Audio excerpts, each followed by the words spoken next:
Hello and welcome to this playthrough of Zelda II, The Adventure of Link. I'm Gabriel from Renaissance Gaming and I'll be doing a 100% playthrough of this game, meaning that I'll be collecting every optional item in the game instead of just completing it. Like the original Legend of Zelda, most of the storyline can actually be found in the instruction manual, so I'll give a brief synopsis of it here. This is a direct sequel to The Legend of Zelda, so if you're unfamiliar with that game, I highly recommend you check it out on my channel first. But anyways, after Link defeated Ganon in the first game, his minions stuck around causing mayhem in Hyrule and are attempting to revive their master by killing Link and sprinkling his blood on Ganon's ashes. Link remained in Hyrule to fight off all these monsters, and one day a Triforce appeared on the back of his hand. He showed it to Impa, who is Princess Zelda's nursemaid and longtime caretaker of the royal family. Impa immediately took Link to a secret room in the castle and showed him sleeping Princess Zelda, who is in eternal sleep. She went on to explain what happened by stating that long ago the King of Hyrule died and left only part of the Triforce to the Prince. The Prince needed the other parts of the Triforce to rule the kingdom, and a magician told him that his sister Zelda knew the whereabouts of the other pieces. Zelda will not divulge any of the information, so the magician cast an eternal sleeping spell on her and died in the process. In his grief, the Prince placed the sleeping princess in a room and ordered that every female born into the royal family after that should be named Zelda. Impa then handed Link a chest with 6 crystals and a scroll from the former king of Hyrule. The scroll stated that the Triforce of Courage is hidden in the Great Palace, but in order to open the barrier to the palace, Link must travel to 6 other palaces, defeat their guardians, and place a crystal in each statue. After that, he can enter the Great Palace and reclaim the Triforce of Courage to awaken Princess Zelda, which we just saw sleeping there in the northern castle. And now I am off on the adventure. I'm going to this little forest here at the top of the screen to begin it.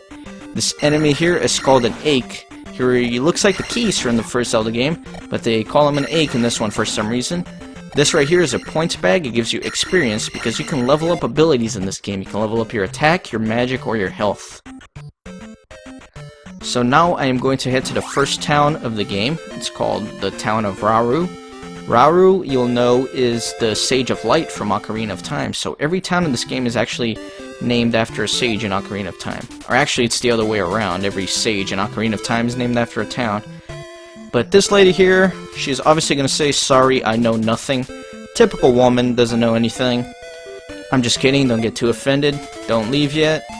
This lady here obviously gives you some good advice, so unlike her counterpart, she says return the crystal to Parapa Palace, which was what I was talking about earlier. You gotta return the crystals to each palace. This guy says if all else fails, use fire. It's an iconic Legend of Zelda quote, but really it means just talking about a spell that you can get later on. This lady says, "Please let me help you, come inside, she'll restore your health." And if you watch any other playthroughs on YouTube of this game, everybody will make a prostitution joke here, but I'm not going to lower myself to those levels. I'm just going to skip right through that joke and continue on. Talk to this little gremlin looking guy here. He says only the hammer can destroy roadblocks, and you'll see once I leave this town there's a block in the middle of the road and you can break it with a hammer, which is an item you can get later on. This nice young lady balancing some water on her head says talk with my father before you leave town. So we're going to do just that. We're going to go in her house and talk to her dad. See what that dude's got to say. If you talk with her again, she'll give you a bit of a hint. She says each town has a wise man, learn from him. And basically, that's exactly what it means. It's saying that each town, you can learn special ability from a wise man. And this is the first of such wise men. Her dad is pretty cool. He looks like a wizard. He's got a hood, a beard, he's got a staff of doom. But he says, use the shield to help you survive. This is the shield spell. And basically what it does is you use it, and for the entire time you remain on the screen, it reduces the amount of damage you take from enemies. It can be very helpful because this game does get pretty hard and you can take a ton of damage if you're not careful. Then there's this little pipsqueak here. He looks like a little stool. But if you talk to him, he says, get candle in Parapa Palace. So basically, you can get the candle in the first palace of the game, which we will be doing later on in this game. And I'll explain more about the candle once we get there. There's that boulder I was talking about that you can break with a hammer. So here we have some new enemies. This little spider-looking thing that comes down is called a dealer. I don't know why it's called that, but that's what it's called in the manual. And the spear-throwing moblins are moblins, and we've seen them in the first Zelda game as well. So they've come back for more. And like I mentioned earlier, all of the enemies here are trying to kill Link to revive Ganon. It's kind of a secondary storyline, I suppose. Right here is a cave. You'll notice that it's absolutely dark. You'll see a little enemy moving if you're very careful. Right there, you can kind of see it. And once you get the candle, this place actually lights up and you can see everything. So that's what the candle does.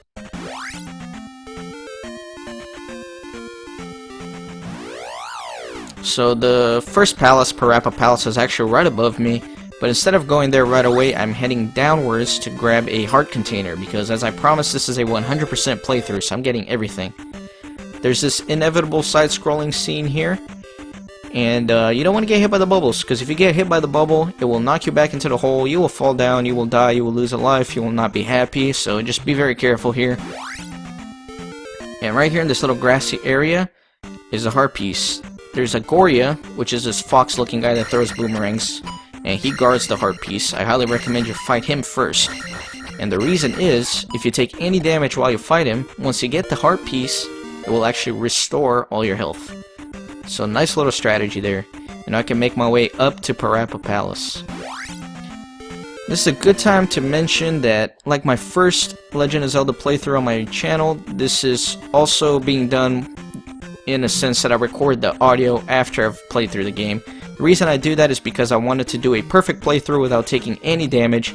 The only way for me to do that is to do multiple recordings, do it a bunch of times over and over again until I could get perfect recordings, because it took a lot of practice, a lot of tries, but that's the way it is. This is Parapa Palace, first palace of the game.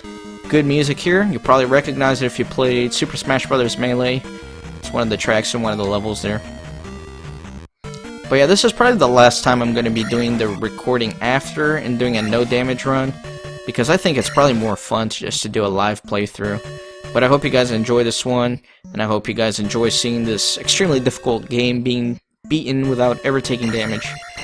But trust me, it took me a lot of tries and a lot of re-recordings to do it. And I did record in multiple segments, because to play this from start to finish without taking damage, it's almost impossible, I think. So that little enemy there is called a tin suit. He doesn't give you any experience, which is pretty annoying. And these little blobs here, they're called bots. The blue ones are called bots. Later on we'll see red ones that are called bits. So bits and bots.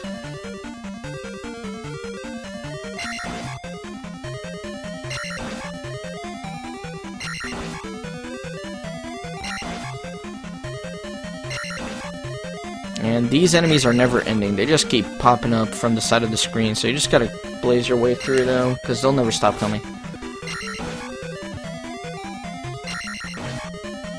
Here's a bubble. They actually give you a bunch of experience if you kill them. They'll give you 50 experience, and they're pretty easy to farm. You can just go in a screen and come back out and just kill them over and over again. And they're easy to kill once you get the downward thrust, which is a sword ability. We'll get that later. This is Stalfos. Seen them in the first Zelda game.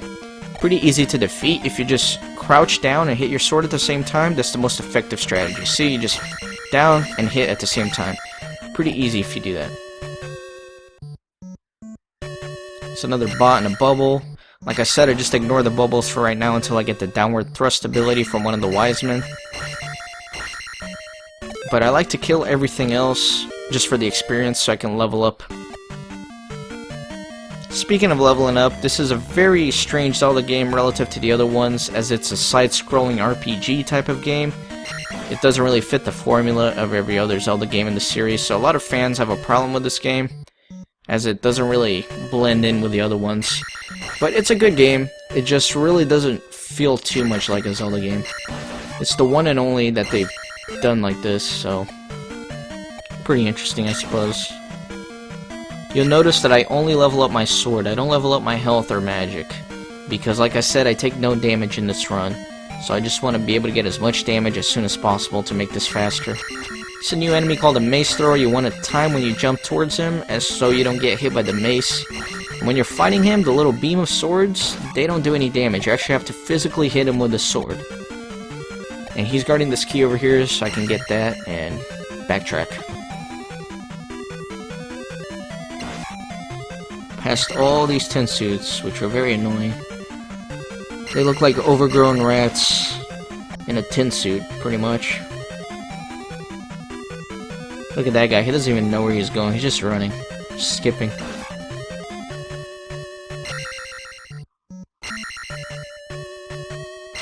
And you can tell this game came out in the 80s by the length of Link's shorts. You can tell he's wearing extremely short shorts. So obvious correlation with the 80s there. You gotta be careful avoiding these bubbles. And you can manipulate where they hit by where you stand, because they'll always bounce off the edge of the screen relative to where you are. So now I can make my way to the deeper layers of the palace by taking the elevators down. Pretty sophisticated, these medieval palaces with elevators. And this screen you want to be careful to avoid the bubbles. Like I said, you can manipulate where they bounce by moving the edge of the screen left or right. But just be kind of careful. As you can see, I'm going very slow here because I don't want to take damage. And this bridge above the lava here will collapse as you walk by it, so you want to run for your life here. There's a point bag in the middle, so you want to slap that sucker. Bam, but don't take too long or you'll fall down to your fiery death. I don't know why I decided to stick around and kill these bots here, but I did. I guess I was bloodthirsty. But there they are, they're dead. Give me 4 experience. Nope, give me 2 and a magic pot that will restore your magic in case you've been using the shield spell. There's another mace thrower. Once again, time it so you can get in close to him. And you have to hit him with a sword, not just the little beams. So you gotta get him pretty close. Up close and personal. Stick that sword in his mouth. Bam. Point bag, 200 points. And here's an Iron Knuckle, new enemy. Best way to defeat these guys, jump and slash your sword at his head as you're coming down. That's the best way I found to do it. Give you 50 experience. And we've seen the Iron Knuckles in the first Zelda game, and we will continue to see them in other Zelda games. They're pretty iconic. And here, I got the candle. I've already explained what it does. It's not really an active item, you can't do anything with it. It just gives you a passive ability of lighting up dark caves and such. Gonna kill these guys again. Got the 4 experience points. Almost ready to level up again. And now I'm just gonna make my way over to the boss. And there's something that I need to tell you that you need to do. You need to be strategic with how you use your experience points, because at the end of every palace, when you place the crystal in the statue, the game will reward you with as much experience as you need to go up to the next level. So for example, if you need 50 experience to go up to the next health level, you'll only get 50 experience points if you place the crystal in the statue. But if you need 1,000 experience points to level up your attack level, let's say, then you'll get a whole 1,000 experience points when you place the crystal in the statue. So you'll want to be strategic with how you level things up so you can get as much experience as possible at the end of each palace. So if that doesn't make sense, it will make sense towards the end of this video. I'll show you what I mean. But there's a bunch of difficult enemies leading up to the boss. There's that Iron Knuckle here, there's a Stalfos, there's going to be a Mace Thrower. So use your shield spell if you need to. There's another Stalfos.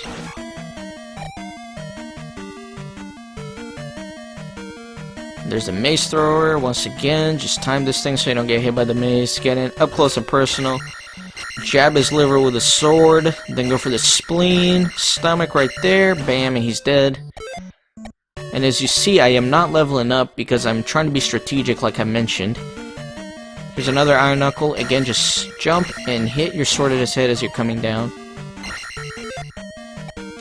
And look, since I didn't level anything up, I need 1,000 experience points for my next level. And the boss is right here. So I'll get the full 1,000 experience points at the end of this dungeon. It's the first boss of the game, Horsehead. They named him Horsehead because he has a horse head. Yes, that makes sense. So, kind of like an Iron Knuckle battle, just jump and smack him with your sword in the head as you're coming down. If you hit him in the armor, it doesn't do anything. But he's pretty easy. Just don't push him off the screen. Just kind of walk towards the left if he goes off screen and he'll chase you back. He leaves you a key and you can open this thing up and place the first of 6 crystals in the statue. And like I said, this will bring you up to the next level. In my case, it's 1,000 points. Thank you very much for watching this first part. Be sure to join me next time. I'll be doing the second part, not parch, like I said earlier. So thanks again.